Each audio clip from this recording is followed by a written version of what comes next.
Hi. Hola. Hi, hier ist Mr. Döse. This is Michael Bradley. Hey, I'm Memphis. Hey. Hola. Hello. I'm here with soccer.com. Soccer.com. Soccer.com. And I'm talking with my friends soccer.com. See you soon. Hey guys, Josh from soccerreviewsforyou.com, bringing you a review plus on-feet video of something a little bit more traditional today, the Diadora Brasil LT MDPU. Now this is the $200 model as part of the new Diadora Brasil lineup, which essentially is a remake of the old shoe. The one above this, or the more expensive variation, not to say this is a takedown model, is the Brasil OG, which retails for $270, where these guys retail for $200, but they are made in Italy and very high quality calfskin leather, which of course we'll talk about in detail in today's video. So if you are interested in learning more, stick around, watch the entire video. If you're interested in a pair for yourself, I'll leave a little pop-up on screen, or you can click the first link down below in the description. That'll take you to the review page on my website, where you'll find buy it now links with exclusive SR4U coupon codes, where you'll be able to pick these up in multiple different colorways below their normal $200 retail price. So again, if you're interested in a pair, first link down below, go ahead and check it out.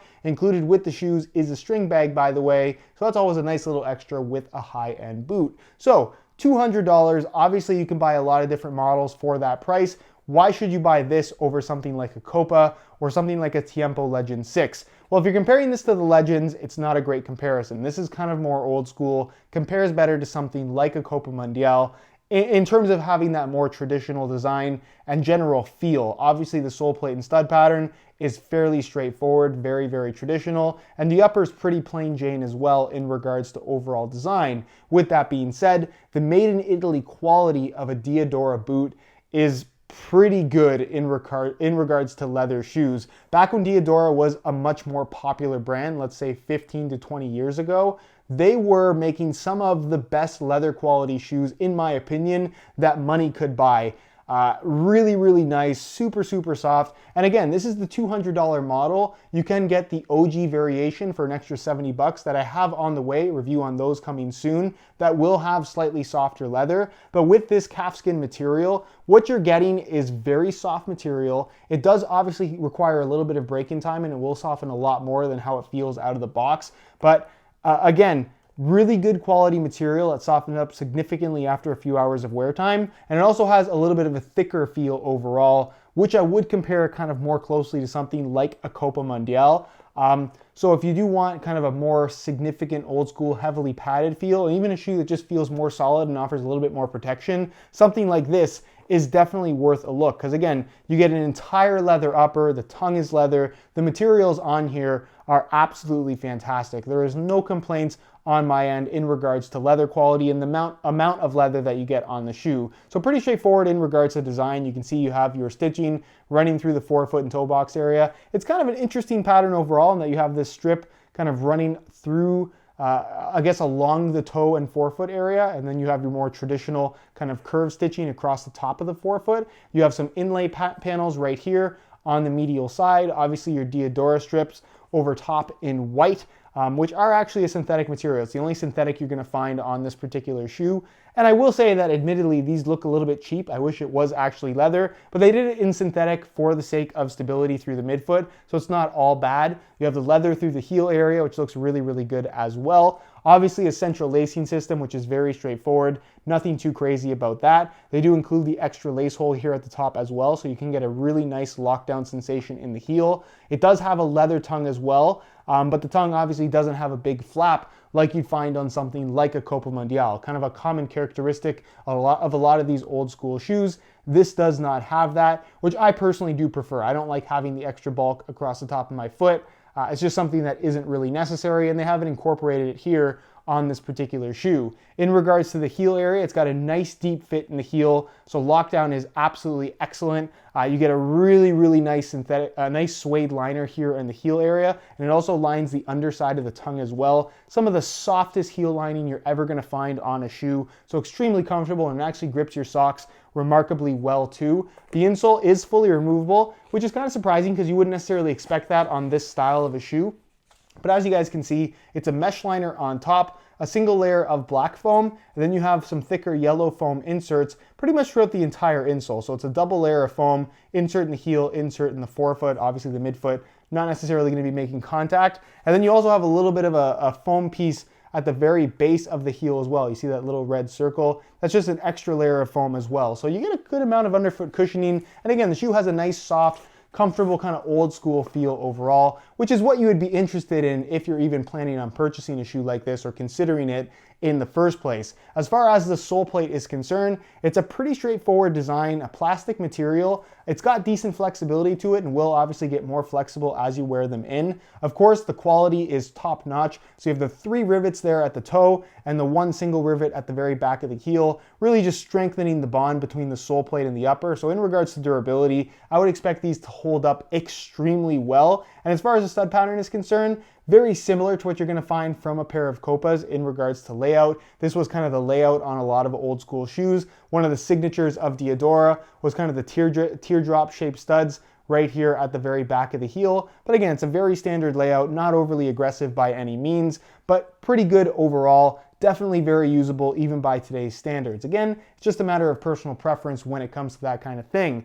In regards to weight, these shoes in a size 9 US weigh in at 11.1 ounces. So if there's anything about this shoe that you could criticize in comparison to a more modern leather shoe, it is the weight. At 11 ounces, it's not necessarily the lightest thing in the world. But again, I think if you're interested in a boot like this, it's probably not something you're too concerned with. You're gonna have obviously not a heavy feel on feet, but not a super lightweight feel at the expense of having something very soft and very, very solid. It's a very comfort-oriented shoe as opposed to being really thin and light on your feet. It's kind of the opposite of that. So if that's what you're into, if that's one of your personal preferences, which I personally do not mind wearing shoes like this at all, even at the 11-ounce weight range, then you're really gonna like what this has on offer. Because again, the quality is very, very good, even though the price tag is fairly steep at $200 US. That's enough about the overall I guess tech specs and an overview of the shoe. Obviously aesthetically it's pretty straightforward.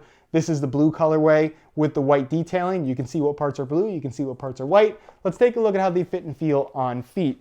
So you can see here on the right shoe, I actually swapped in some wide white reflective SR4U replacement laces. If you're interested in a pair of replacement laces for yourself, the website to go to is www.sr4ulaces.com. There'll be a little pop-up on screen as well as a link down below in the description. So if you're interested in a pair, be sure to go ahead and check that out. So putting them on, very, very straightforward. And you'll immediately notice when you put these on that they are so comfortable. The leather is very soft against your foot. The lining is great. The heel liner is fantastic. It's so nice and soft. And again, that's kind of the best way to describe this. It's very soft on your foot. Out of the box comfort, I would say is better than something like a Copa Mundial, but very similar in regards to the thickness and general quality of the leather. So again, even though it's not kangaroo leather, which is kind of viewed as the most premium, they still feel extremely high quality. You also have to consider that going back to made in Italy and made in Germany boots, they wouldn't have necessarily always been kangaroo leather because they wouldn't have had kangaroos outside of Australia. So that's something that they would have to import. So a lot of the times, the high quality Italian brand shoes, Pantafoladoro is a great example. A lot of their high-end shoes are calfskin leather because they would have only had access to cows. So for those of you guys that are probably getting hung up on the fact that they're calfskin and not kangaroo leather, it's not really a big deal. You have different qualities of calfskin leather, you have different qualities of kangaroo leather. It really depends on the specific shoe rather than just the type of leather because it's really not that generic. So keep that in mind. Just wanted to get that point across. So you can see I've got them both tied up. And here's what they look like on feet. Again, so comfortable out of the box. The leather is very, very soft. They get a lot softer as you wear them in and also a lot more flexible. The sole plate, I don't want to say is stiff, but it doesn't feel overly flexible. Kind of like an old school feel, exactly what you would expect from this style of shoe if you have worn something like a Copa before. But again, really, really good comfort overall. In regards to the overall shape and fit of the shoe, they've got lots of width to them. That's something that was really common for Diadora boots, is that they were on the wider side. So these are one of those shoes that's gonna fit pretty much everybody. If you have super narrow feet, maybe not the best option, but if you have really, really wide feet, you're gonna find these extremely comfortable, especially after some wear time, because again, the leather upper will stretch the more that you wear them in. But again, really kind of an old school vibe you get from these. Super, super comfortable. As far as sizing is concerned, I'm wearing my usual size 9 US here, and the fit and length is pretty much perfect. Like I'm right here at the end. Could I go a half size down if I really wanted to? Yeah, probably. But that's really, again, a matter of personal preference. They're not going to overstretch on you that much to where I would recommend that you have to go down a full size or something like that. I would say for the most part, they do run true to size. But if you want them to fit really, really tight, you can definitely get away with going a half size down for the most part. I went true to size. I'm comfortable with that. But again, if you really want a super tight fit, you can go a half size down if that's something you're more comfortable with. So that is pretty much it, guys, for my review of the Diadora Brasil, the $200 model made of calfskin leather, made in Italy, super high quality. I went over all the details. Hopefully you guys enjoyed the review and found it helpful. If you did, be sure to support it with a like. If you're interested in these shoes for yourself, again, you can click the little eye in the corner of the screen or the first link down below in the description. That'll take you to the review page on my website where you'll find Buy It Now links with exclusive SR4U coupon codes where you'll be able to pick these up below their normal $200 retail in multiple different colorways. If you have any questions, leave them down below in the comments and I definitely will get an answer out to you. Subscribe if you haven't already for daily videos on all the latest and greatest soccer gear. You can find all my social media information linked down below in the description as well. And other than that, guys, hope you enjoyed today's video, and as always, thanks for watching.